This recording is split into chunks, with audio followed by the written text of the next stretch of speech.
Joining me now from Jerusalem is a top advisor to Naftali Bennett, political consultant George Birnbaum, who, like Bennett, also served as Benjamin Netanyahu's chief of staff once upon a time.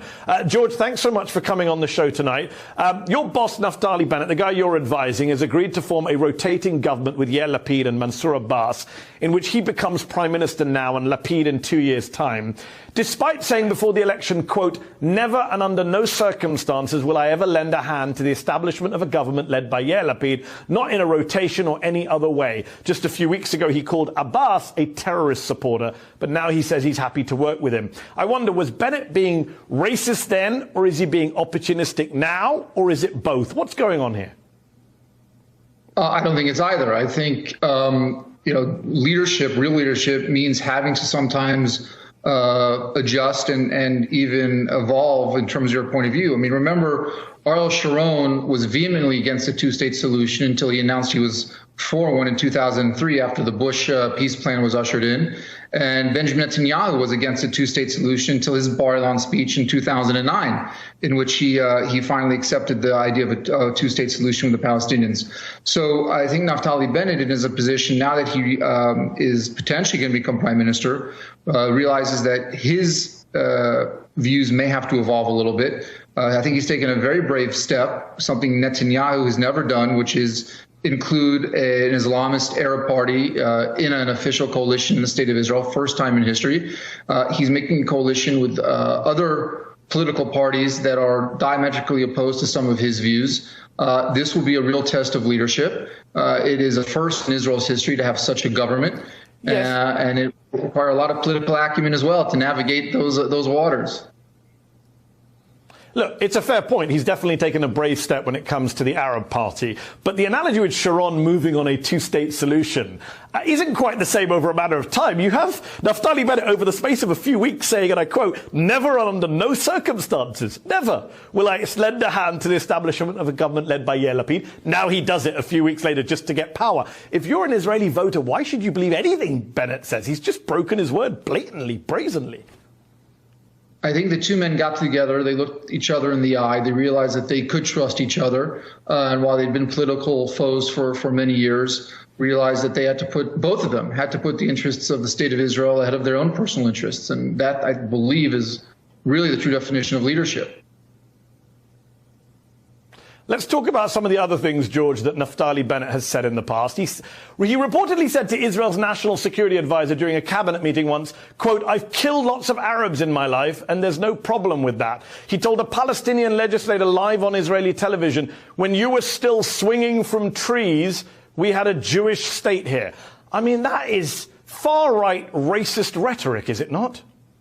Yeah, listen, I don't think I was with him at that point. I can't speak to what he'd said, in years past. He certainly has been very hawkish in the past. As you mentioned, he represented the settler movement for a period of time. But I've seen him evolve as a leader, as a politician, as a man. And I think the weight of leading a country like Israel is on his shoulders. He's feeling it.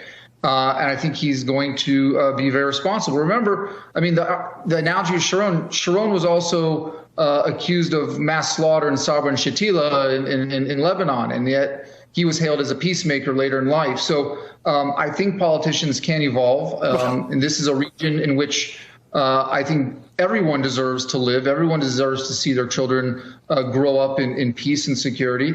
And I'm very hopeful that this government will do that for everybody. I mean, George, you're right. Some people did hail Ariel Sharon despite his bloodstained past as a peacemaker, but a lot of Palestinians probably didn't. If you were a Palestinian citizen of Israel, how would you feel about having a prime minister who once referred to you as swinging in a tree? So yesterday, Naftali Bennett announced that he was wrong about Mansour Abbas, the leader of Ram, that he actually sees him now as a brave leader, having got to know him. I think, throughout history, we've seen that the rhetoric seems to fall off once you get to know somebody, once you build a personal relationship, once you drop the stigmas and the paradigms that may have existed. I think that's the only road to peace in any situation.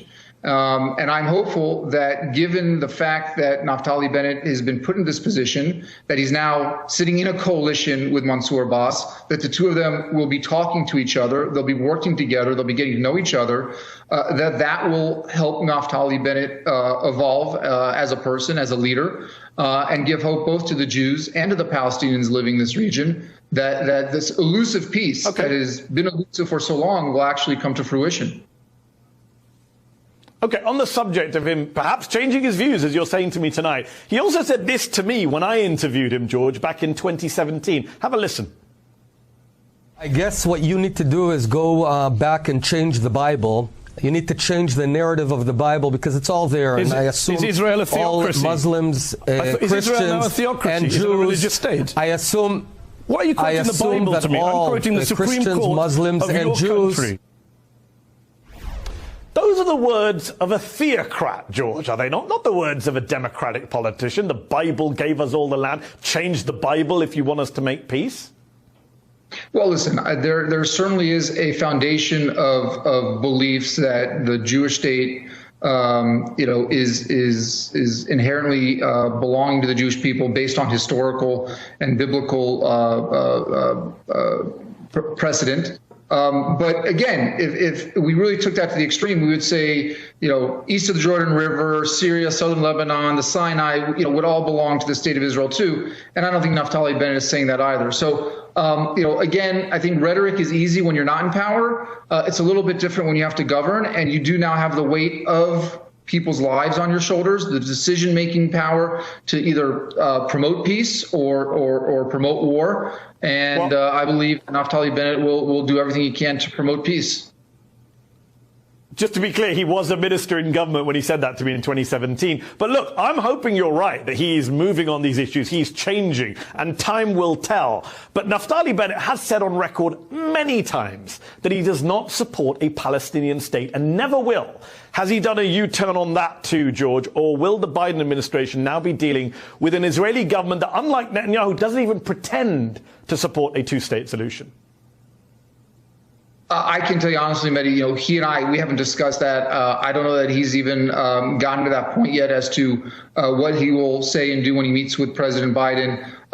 Again, my history has been, having worked now not just in Israel, but around the world with many presidents and prime ministers, around the world, that it's easy to talk when you're not in a position of power. But once you have that weight on your shoulders, there is an evolution, and you do have to look at things. You made that point, but it's a very simple question. Does he support a two-state solution now or not? Because he hasn't up until this point. We kind of need to know. He and I have not talked about it, so I can't speak for him. And those are things that, as prime minister, he'll have to speak for himself. So I can't answer that question. I apologize. It's just not something that we've discussed in the past 6 or 10 months. Fine. Okay, last question to you then. Whatever Israeli government is formed this week, Gazans will continue to live under siege. East Jerusalemites will continue to be evicted from their homes. West Bankers will continue to have to put up with illegal Israeli settlements. You accept, George, that for Palestinians, it really makes no difference if the Israeli leader is your new boss, Naftali Bennett, or your old boss, Benjamin Netanyahu? Well, I would take exception with some of your characterizations, but I think that if you have a government that is made up of such a broad ideology, as this government will be made up, that there should be hope for both Jews and Palestinians, that there can be a change in the status quo. And however you characterize that status quo, an improvement in everyone's lives is really what we need to have. The problem with improving the status quo and improving people's lives is you also won't tell us if Palestinians can have a state and independence. Listen, I've worked for Prime Minister Netanyahu. I worked for Prime Minister Sharon. I think a two-state solution is inevitable. That's my personal opinion. I'm not talking as an official position for Naftali Bennett. I think that's an inevitability. I just think it's going to take the right type of leadership on both sides to get there. And I'm hopeful that a broad coalition may help lead to that. I think, I would like to see every Jew and every Arab be able to look at their children and know that they're going to grow up in peace. Let's see what happens. George Birnbaum, thank you so much for joining us on the show tonight. Thanks for staying up late in Jerusalem.